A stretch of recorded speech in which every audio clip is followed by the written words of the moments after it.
এই দেখো শিম গাছ, কত সিম দেখ, কটা তুলি সিম। এই সাদা সিম হলে তো আজ লাগতো রে কলাই সিদ্ধ। আচ্ছা আচ্ছা, এই সবুজ সিম। এই দেখো শিম গাছ, এই যে সিম। এই যে আমরা কোথায় মাঠে যাও। চলে এসেছি সিম এই পাশে তুলতে।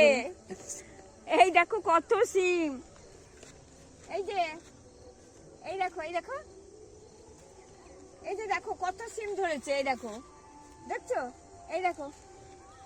এ বাবু, হুম এদা আলু গাছ, হুম, আলু শাক খাই খুব ভালো। এই নে নে নে নে সিম নে সিম নে, এই নে।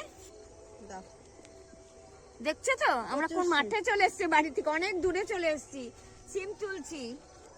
এই দেখো একটা, এই দেখো চুরি করা সিম কিন্তু এগুলো। আমাদের মাঠে এসেছি যাদের গাছ তারা কিন্তু নেই, আমরা চুরি করছি। কাদের গাছ জানি না আমরা, কাদের গাছও জানি না। কিন্তু কেউ আমাদের বকবে না। না কেউ আমাদের এখানে কেউ কিচ্ছু বলে না। কি সুন্দর শিম হয়ে আছে। চলো, আমি এরকম প্রথম শিম গাছ থেকে শিম তুললাম।